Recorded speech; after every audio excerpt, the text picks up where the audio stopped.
This is unprecedented. It's purposeful. It's outrageous. And as Americans and as New Mexicans, we should and will demand that they correct this injustice.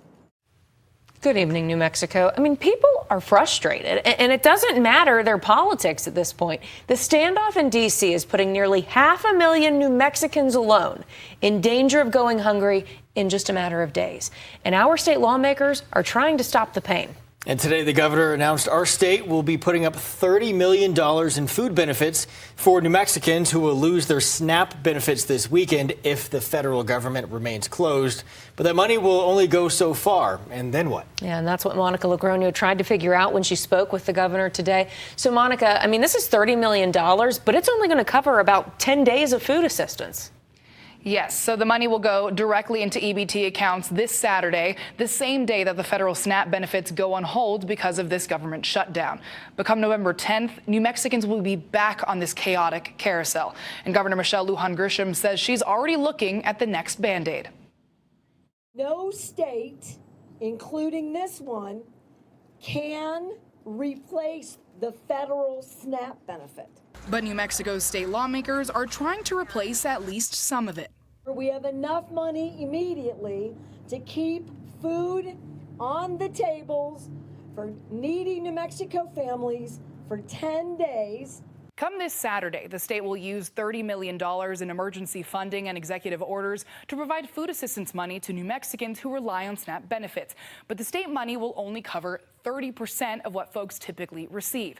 Per the USDA, the average monthly SNAP benefit in New Mexico for one person is about $200. 30% of that is just $60. That means for a family of four, usually getting around $1,000 in SNAP benefits a month, will only receive around $300 with the state's plan. If you're elderly or disabled, you'll get at least $100. Governor Michelle Lujan Grisham says she knows this remedy is far from adequate. We are very cognizant that 10 days of food security is not enough, and we're dedicated to dealing with this for as long as we can.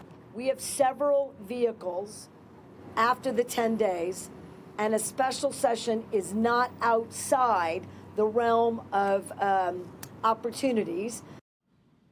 Just recently, our state attorney general, Raul Torres, joined other states in suing the USDA. They claim the department has billions in a contingency fund, which would cover SNAP benefits at least for a while during this government shutdown. Governor Michelle Lujan Grisham had a lot to say about that issue as well. They have the money. They have $5 billion in a fund available to feed Americans, 42 million Americans. And they aren't going to do it because they would rather play politics. USDA officials claim that money is for emergency situations and can't be used to pay regular benefits. However, it could be argued that this is an emergency. Yeah, I think nearly 500,000 New Mexicans would argue it's an emergency. And we know our state is sending almost another $30 million to food banks to help fill that gap as well. But they're already facing shortfalls. So Monica, did we know about the free school meals? Because the USDA plays a major role in that benefit here. Are those safe at least?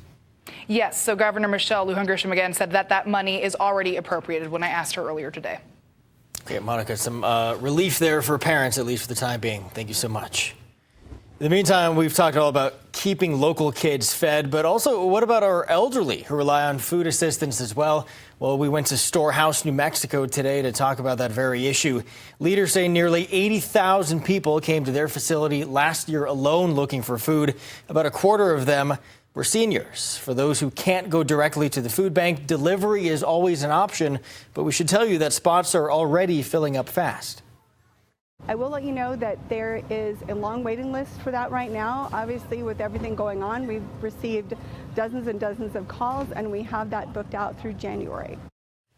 There is an option, though, to have someone else pick up the food for you. Other food pantries across the state are doing the same thing. They're always looking for donations, whether it's in the form of money or canned food items. If you want to find the closest pantry near you, we will have that information online at KOB.com. So where are we with this shutdown? 29 days in at this point, and it appears the SNAP benefits snafu is pushing some lawmakers over the edge. Yeah, today, U.S. senators from both sides introduced bills to at least fund SNAP and WIC benefits in the midst of the standoff, including our own Senator Ben Ray Lujan. Senator Lujan's bill wouldn't just set aside money for SNAP and WIC. It would also set up reimbursements to states, like ours, as we've seen, which are trying to provide food benefits during the shutdown. This funding for SNAP has never lapsed in the history of the United States. Last shutdown under President Trump, they found a way to use this money. As a matter of fact, the contingency fund this year was already utilized to pay for staff for SNAP. They already tapped it once. However, Senate Majority Leader Republican John Thune objected to the bill, and as Majority Leader, he largely sets which bills are voted on. He went hard on Democrats, saying most of the party senators voted down every temporary spending bill during the shutdown, which would, of course, have reinstated SNAP and WIC funding. And the senator from New Mexico was absolutely right. SNAP recipients shouldn't go without food. People should be getting paid in this country. And we've tried to do that 13 times. And you voted no 13 times.